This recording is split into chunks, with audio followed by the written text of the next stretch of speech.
Obrigada. Boa noite a todos que estão assistindo. Espero que vocês estejam aproveitando o festival. Meu nome é Luísa, eu trabalho na Amores por Animals como vice-presidente de investigações, supervisionando o trabalho de investigações globalmente. Para quem ainda não conhece a MFA, nós somos uma organização internacional que se dedica a acabar com a maior causa de sofrimento nesse planeta, né, que é a exploração dos animais para consumo, para alimentação especificamente. Confesso que quando eu recebi o convite para essa palestra, eu vi qual era a proposta do festival, eu pensei, como que eu vou falar, né, de sofrimento dos animais num festival tão alegre, tão para cima, né? Porque eu sei que, para nós que amamos os animais, não é nada fácil falar disso, né? Então, a minha ideia é hoje trazer aqui para vocês um pouquinho da minha experiência, compartilhar algumas lições que eu aprendi nesses anos, e também falar um pouquinho mais sobre como as investigações podem ajudar a mudar a realidade, a triste realidade dos animais na indústria, né? Então, esse que é o meu objetivo hoje. Espero que vocês gostem da apresentação. A primeira lição que eu aprendi foi até um pouco antes de estar trabalhando na MFA, né? Foi relacionada às diversas formas de ativismo que existem, né? Eu sempre considerei que todas elas são de extrema importância, mas eu acabei concluindo que todos nós, independente do que a gente faça para ajudar os animais, a gente tem um objetivo em comum, que é acabar com o sofrimento animal, que é acabar com o sofrimento que esses animais estão enfrentando na indústria. E eu me perguntava que sofrimento é esse, né? Que práticas que os animais são submetidos todos os dias e que eu quero acabar, né? Então eu percebi que eu precisava entender mais sobre isso, que eu precisava adquirir esse conhecimento para poder aplicar isso da melhor forma possível, para que eu pudesse entender as áreas que eu podia colocar mais esforços para reduzir a maior quantidade desse sofrimento, ou também o que eu podia aprender para compartilhar com as pessoas, né? Muitas delas não têm nem ideia do que acontece com os animais. Para mim, que sou médica veterinária, foi um caminho meio que natural, né? Mas não quer dizer que conhecer mais sobre o sofrimento dos animais seja algo para todo mundo. Eu entendo que, assim, se para você acha muito difícil só saber de uma das práticas que os animais sofrem, te faz muito mal, te afeta emocionalmente, eu recomendaria que você não seguisse esse caminho que eu segui. Mas se você conseguir, eu recomendo, porque quanto mais informações a gente compartilhar, quanto mais a gente souber, mais a gente vai estar podendo ajudar os animais. Mas lembrando que primeiro a gente tem que estar bem, se a gente não estiver bem com isso, não recomendo também. Mas essa foi a primeira lição que eu aprendi, que se trata deles, do que eles sofrem, o que acontece com esses animais na indústria. E foi por isso que eu me dediquei a saber mais sobre isso. Antes até de estar na MFA, né, como voluntária, como ativista da causa. Antes de passar para a segunda lição que eu aprendi, eu não sei se tem como a gente saber essa informação aqui no modelo que a gente está operando, mas é uma curiosidade. Talvez só para reflexão, assim, tentar pensar quantas pessoas você conhece, ou vocês mesmos, vendo uma investigação ou um documentário que mostre a realidade dos animais na indústria, decidiu deixar os animais fora do prato por causa disso. Talvez eu não consiga saber exatamente agora quem está levantando a mão, quem está dizendo que conhece, mas eu imagino que sim, que vocês conheçam várias pessoas que passaram por esse processo depois de assistir um vídeo mostrando essa realidade. Realmente, mostrar essa realidade é uma das ferramentas mais valiosas que a gente tem para inspirar as pessoas a mudarem, né, os seus hábitos alimentares. Porque os locais que esses animais vivem, eles são completamente escondidos dos olhos do público, né? Você não vê um abatedouro tão facilmente, você não consegue ter acesso a essas fazendas, a essas granjas, é tudo escondido, né? As pessoas que estão lá não querem, eu acho que qualquer pessoa veja o que está acontecendo lá, né? Então, a gente poder mostrar isso é realmente uma ferramenta muito poderosa, né? as pessoas realmente não sabem, elas não sabem o que acontece nesses locais. Eu, às vezes, compartilho algumas coisas que, para mim, assim, eu já sei desde sempre, né? Mas as pessoas ficam horrorizadas quando elas sabem que porquinhos são mutilados, são castrados sem qualquer anestesia, recém-nascidos, filhotinhos. As pessoas não imaginam que os animais passam por isso. Elas ficam chocadas, por exemplo, quando você compartilha que na indústria do leite, as vacas são separadas dos seus filhotes, dos seus bezerrinhos, algumas horas depois deles nascerem. Isso acontece direto, praticamente, em todos os locais, porque esse leite vai para consumo humano, então ele não é destinado aos bezerros. O bezerro bebe a primeira mamada, que se chama colostro, né? Que a indústria se preocupa muito com isso, porque é o que vai trazer imunidade para as bezerrinhas fêmeas que vão estar naquele ciclo e também para estimular a produção de leite. Então, são informações que, quando você compartilha, a pessoa vira para mim e fala: não, mas a vaca não precisa ter um bezerro, não precisa de um bezerro nascendo para ela produzir leite. A vaca produz leite normalmente. Ou seja, as pessoas não sabem, elas ficam horrorizadas quando elas sabem tudo que tem por trás das paredes desses locais. A gente não tem uma pesquisa que mostre exatamente o impacto, quantas pessoas mudaram os hábitos em cada investigação que a gente faz. Mas tem várias pesquisas que mostram que lá de 80%, alguns 95% das pessoas que respondem dizem que elas se preocupam com a forma como os animais são tratados na indústria e que elas não toleram qualquer tipo de crueldade animal. Então, considerando esses números, a gente pode concluir que muitas pessoas, assim que sabem do que acontece, vão ou mudar os seus hábitos ou vão agir em prol dos animais para mudar essa realidade que elas não concordam. A gente estimar um pouquinho aqui, essa investigação que eu passei aqui nesse slide, narrada pela Xuxa, maravilhosa, esse vídeo teve nas mídias sociais um total de aproximadamente 4 milhões de visualizações.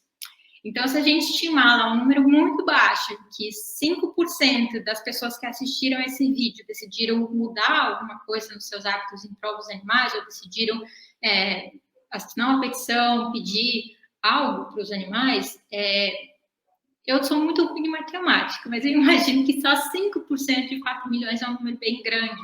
Então, é um impacto enorme o que a gente pode conseguir com mostrando essas imagens. E foi aí que eu concluí essa segunda lição, que foi: as pessoas precisam saber.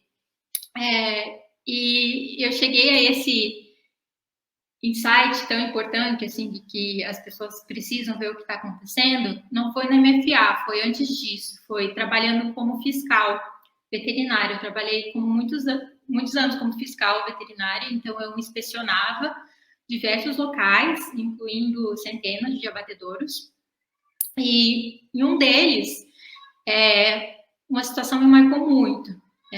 Era um abatedouro pequeno, né, meio improvisado, que existem vários ainda funcionando dessa forma, e era perto do Natal, era final de ano, e nessa época eles costumam matar porquinhos com 21 dias, que eles chamam de leitão, né, leitão de Natal. E assim que eu cheguei nesse local, eu já escutei de longe, assim, gritos desesperados. Assim que eu entrei, eu entendi o que estava acontecendo. Era uma mãe porca, uma família dos 3 filhotinhos, com esses aproximadamente 21 dias, e eles tinham sido mortos já na frente dela. E acho que os gritos que eu ouvi eram também dos leitões, mas principalmente dela. Ela gritava desesperada, ela não sabia o que fazer. E eu presenciei tudo aquilo, né? Tenho certeza que logo depois que eu fui embora daquela inspeção, essa porca também deve ter tido o mesmo final dos seus bebês. E eu saí de lá pensando no que ela passou naquele momento, né? Eu tendo presenciado aquilo, pensando no que ela viveu também, porque 80% das porcas no Brasil ainda vivem em células de gestação. Eu não sei se vocês já viram essas células, mas são células minúsculas, de grades, assim, elas não conseguem nem caminhar, nem sequer virar de lado, então elas só deitam assim, em linha reta e levantam. A vida inteira, praticamente, assim. E eu fiquei imaginando que aquela porca viveu tudo isso por anos, viu seus filhotinhos sendo mortos, né? E foi uma coisa que me impactou muito, não só por ter sido muito chocante, foi realmente muito chocante para mim, já vegana, amando os animais do jeito que eu amava, ver aquilo. Mas o que me deixou mais chateada foi não poder documentar, não poder filmar aquilo, não poder mostrar aquilo, sendo que as pessoas precisam saber. O que passava pela minha cabeça é se as pessoas pudessem ver pelos meus olhos aquela cena. Pode ser que não todas elas, mas a grande maioria não ia concordar com aquilo. As pessoas não aceitariam, elas mudariam alguma coisa. Talvez isso nem acontecesse se todo mundo tivesse acesso a esse tipo de imagem que eu presenciei. E foi aí que eu decidi que eu queria fazer parte do time de investigações, que eu ia dedicar minha vida para mostrar isso, para mostrar essa realidade, para que essas histórias não passassem em branco, não fossem esquecidas e que elas pudessem trazer mudança, já que eu não podia ajudar aqueles animaizinhos que estavam naquele local aquele dia. Então, essa foi a segunda lição que eu aprendi e eu levo até hoje, por isso que eu sou tão dedicada a esse trabalho e eu tento compartilhar isso com as pessoas para que outras pessoas também se interessem em estar compartilhando mais e estar se engajando em cada investigação que a gente lança, para que a gente consiga impactar mais e mais pessoas e por eles, né? Para que essas histórias nunca passem em branco.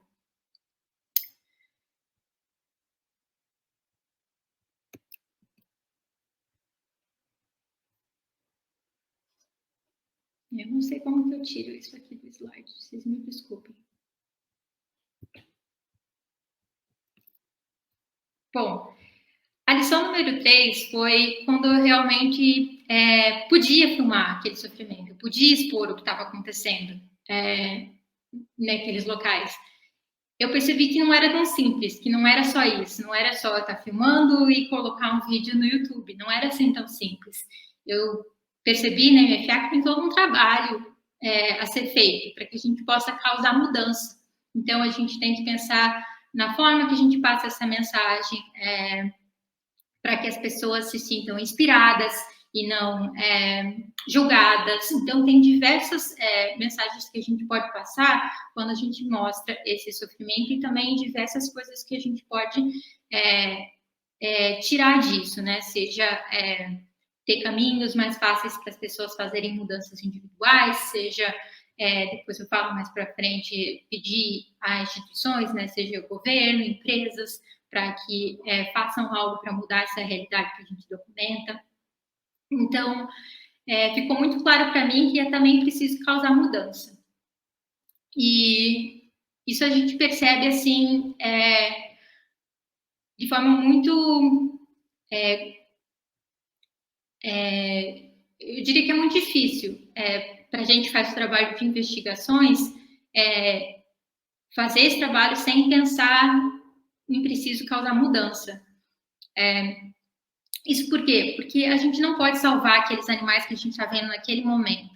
É muito difícil você presenciar durante uma investigação inteira diversos animais sofrendo e você sabendo que você não pode salvar aqueles animais. Então, quando você pensa na mudança que expor essas imagens pode causar, isso é, de certa forma, reconfortante, né? A gente teve o exemplo da investigação de ovos que a gente realizou ano passado, foi lançada aqui no Brasil, expondo assim situações terríveis a que essas galinhas são submetidas durante toda a vida delas, nessas vivendo em gaiolas minúsculas como essas aqui da foto. E o que mais assim me marcou durante essa investigação foram relatos do investigador, que documentava diariamente incontáveis números de galinhas que ele encontrava presas no aramado dessas gaiolas. Muitas galinhas diariamente presas nesse aramado das gaiolas, tentando fugir dessas gaiolas e acabando presas.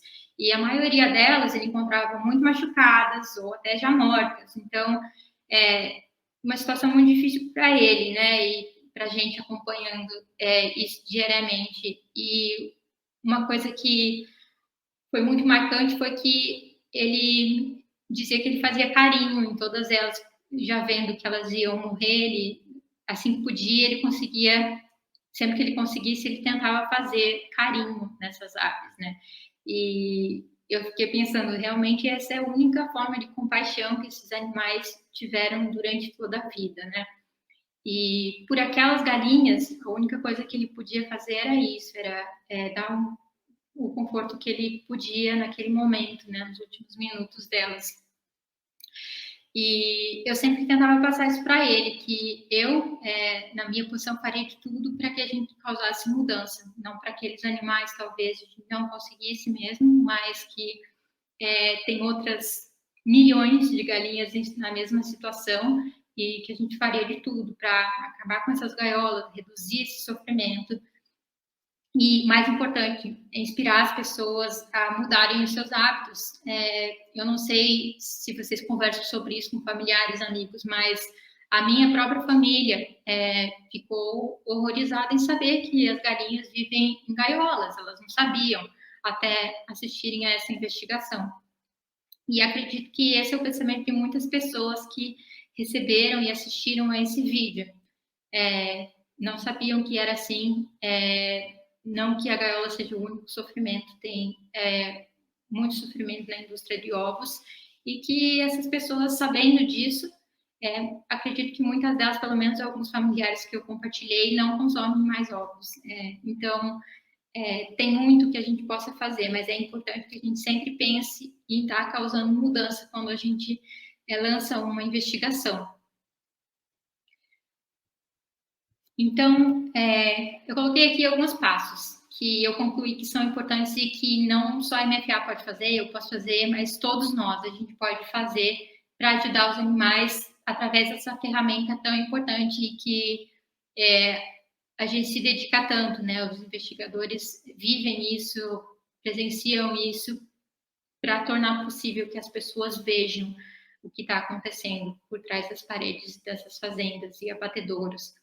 Então, pequenas coisas que a gente pode fazer. Compartilhar, comentar nos vídeos que são postados de investigações, não só da March for Animals, mas de todas as ONGs que fazem esse trabalho.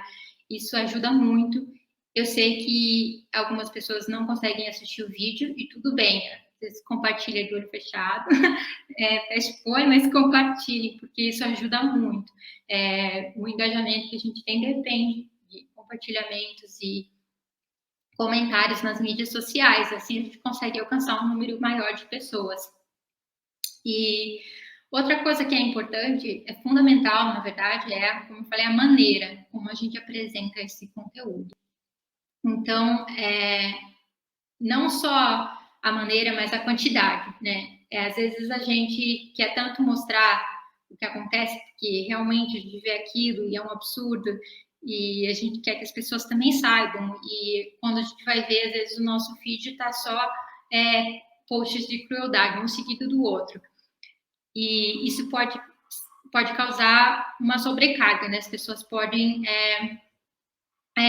pode ser exaustivo, né, para as pessoas que estão acompanhando aquilo, né? Elas podem se afastar por se sentirem sobrecarregadas por aquilo que elas estão vendo, né? Por aquele choque de realidade.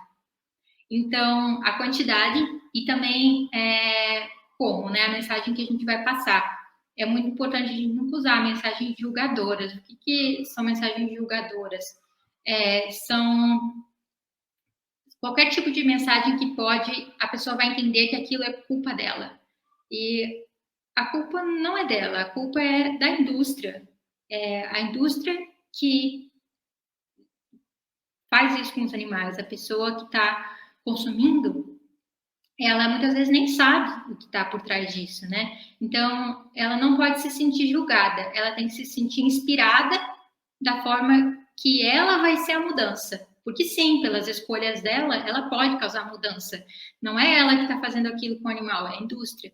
Quem vai mudar a indústria? Ela. Então, essa que deve ser a nossa mensagem.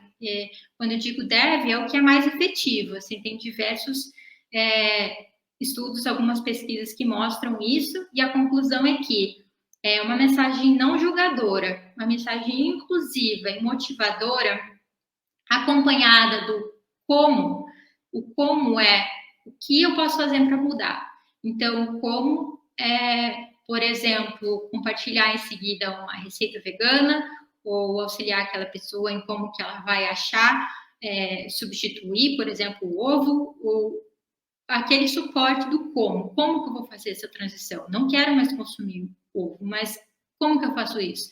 Então, ter aquele suporte acompanhado das imagens que a gente mostra também é super importante. Quando a gente intercala esse tipo de mensagem com a realidade, é o que traz mais impacto, mais efeito na mudança de comportamento das pessoas. E, consequentemente, é o que ajuda mais os animais. Então, isso também é super importante. E a terceira é assinando petições que às vezes já estão prontas ou compartilhando essas iniciativas. A maioria das vezes elas estão mais relacionadas a mudanças institucionais, mas muitas vezes também a gente está fazendo uma petição para pedir, por exemplo, pelo fim das fazendas industriais. Então, muitas delas podem até não estar diretamente relacionadas às mudanças institucionais, dependendo da mudança que a gente está pedindo, né, naquele caso.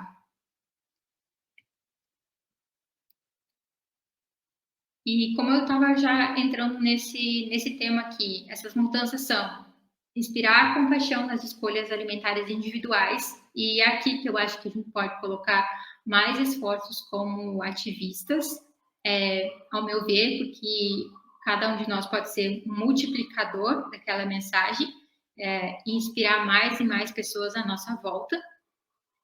Mas a gente também pode trabalhar para ter mudanças legislativas e corporativas.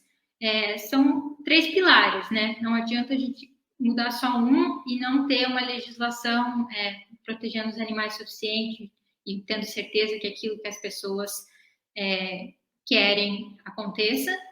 E também não adianta a gente ter as pessoas não querendo consumir algo e as empresas tentando ainda produzir algo e tentar mudar essa percepção.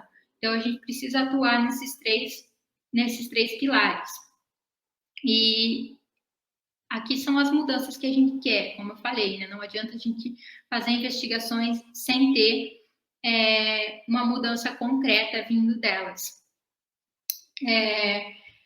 Sempre que eu via um animalzinho me olhando a campo, isso era muito comum ver algum indivíduo mesmo te olhar bem assim no fundo dos teus olhos, assim com aquele olhar, por favor, me ajude. E como eu falei, não tinha como ajudar aquele animal naquele caso específico. Mas eu sempre pensava, tentava passar uma mensagem em pensamento para eles, que era o seguinte: lá fora existem milhares de pessoas que vão te enxergar e vão querer fazer algo por você. E eu tenho certeza que vocês que estão assistindo hoje são essas pessoas. Então, em nome desses animais, eu queria agradecer, porque é meio que uma promessa que eu fiz para cada um deles, né? Então, eu queria agradecer muito a tudo que vocês já fazem. Muito obrigada mesmo.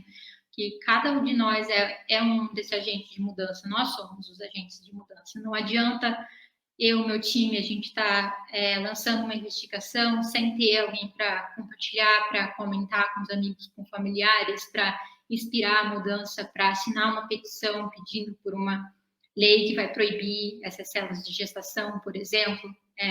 Então, tem várias coisas que cada um de nós pode fazer e é muito importante que a gente faça, porque nós somos agentes de mudança, todos nós. Então, muito obrigada por tudo que vocês já fazem. Eu espero que um pouquinho que eu compartilhei possa ter também motivado vocês a continuarem nesse caminho, a se dedicarem a ajudar os animais cada vez mais. Eu vou abrir um espaço para perguntas aqui, porque eu acho que talvez vocês tenham, eu não queria também direcionar muito essa palestra para um assunto ou outro, ou práticas específicas da indústria, por também não saber o quanto vocês se sentem preparados para saber, ou o que vocês têm interesse em saber. Tem muitas coisas que você pode dizer, mas eu já sei disso, eu já estudei isso. Então, eu queria deixar mais aberto, assim, para que a gente possa também conversar, eu possa ajudar, compartilhando algumas outras experiências que vocês tenham curiosidade em saber, e também quais algumas práticas que vocês queiram aprender mais, ou que vocês não têm certeza se é assim que acontece ou não na indústria. Então, eu queria deixar um pouquinho mais aberto, para que a gente consiga passar por tudo isso. Então, o próximo slide seria alguma pergunta. Não sei se já tem alguma já feita para eu estar respondendo.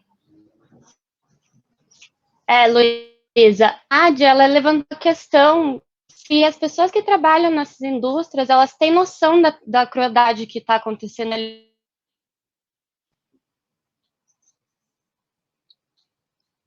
Cortou um pouquinho, mas eu acho que eu ouvi bem a pergunta.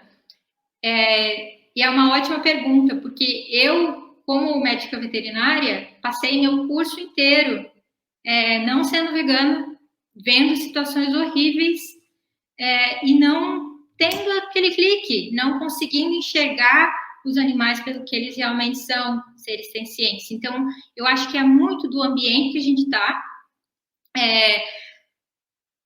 de alguma forma a gente tenta escapar daquele sentimento, né, de talvez até culpa, né, sabendo que a pessoa faz parte daquela engrenagem. Então, eu diria que existe, sim, alguma coisa no ambiente que faz com que a pessoa não consiga se desvincular daquilo e poder enxergar as coisas como elas são. Mas também existem várias pessoas que eu conheci na indústria, não só em abatedouros, mas também granjas, que não queriam estar ali. Elas estavam ali porque elas não tinham opção. Muitos granjeiros herdaram o galpão do pai, continuavam fazendo aquilo porque não tinham outra opção. Estavam presos, às vezes, a contratos e não queriam estar fazendo aquilo. Muitas pessoas. Teve até um caso que eu queria compartilhar, foi de um menino super novinho, devia ter, sei lá, 18, 20 anos no máximo, e ele estava num abatedouro fazendo uma prática ilegal, que é abate de marreta. Então, ele marretava os animais na cabeça, né? Ele não tinha ideia que aquilo era proibido, e ele dizia que ele tinha que fazer aquilo porque era uma dívida que ele estava pagando, e ele chorava por estar fazendo aquilo. Então, eu diria que tem muito do ambiente, mas também tem pessoas muito compassivas que estão ali porque elas não conseguem ver outra alternativa.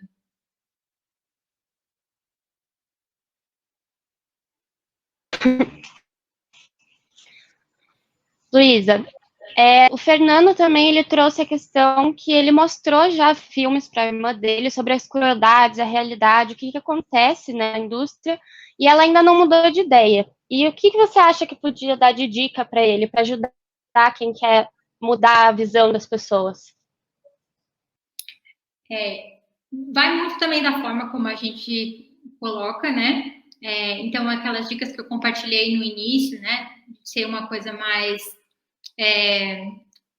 nunca julgadora, mas ser também uma coisa que leve a pessoa a entender que ela pode ser um agente de mudança e não que aquilo é culpa dela.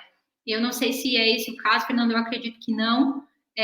Então, talvez uma outra questão seja o tempo, né? Muitas pessoas demoram para ter aquele estalo, né? Não é às vezes numa primeira coisa que a gente mostra, nem numa segunda, às vezes numa terceira. E também a abertura, como que a pessoa está, né? A abertura dela naquela situação, naquele momento, né, da vida. Às vezes o vídeo vai chegar numa pessoa num determinado momento que vai ser o momento que ela está mais aberta a se colocar no lugar do outro e ela vai causar mudança, né? Aquilo vai impactar essa pessoa de alguma forma. Mas nem sempre a gente está nesse momento, né? Como eu falei, por exemplo, meu caso, eu passei a faculdade toda veterinária, não sendo vegana, vendo o sofrimento com os meus próprios olhos, E foi num determinado momento, quando eu já estava fora daquele ambiente, num outro trabalho, enfim, um momento que eu estava mais aberta a ter empatia, a me colocar no lugar daqueles animais, e aí a mensagem entrou. Então, eu diria, acho que, Fernando, uma dica é ter paciência, continuar passando para ela, se ela estiver aberta, e em algum momento a gente torce que vai dar certo. E tem mais uma dúvida também, que o Luiz perguntou se algum investigador já foi descoberto. Não, nenhum investigador foi descoberto enquanto eu trabalho na Mood for Animals.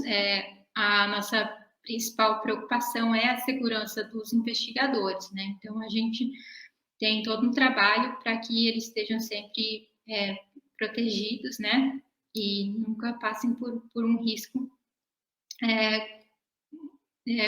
que seria inaceitável, né? Mas nenhum investigador até hoje foi descoberto enquanto eu trabalho na MFA. Entendi. Muito obrigada, Luísa. Você quer acrescentar mais alguma coisa para a gente finalizar a nossa conversa? Acho que não. Se ninguém tiver mais nenhuma pergunta, eu vou só colocar aqui o meu e-mail. Caso alguém tenha alguma pergunta depois ou queira me escrever, um pouquinho, deixa eu aqui. Queira me escrever com qualquer dúvida ou queira saber mais sobre o trabalho de investigações, é só me escrever, me manda um e-mail. E, novamente, agradeço muito a todos vocês que estiveram aqui hoje assistindo e por tudo que vocês fazem pelos animais.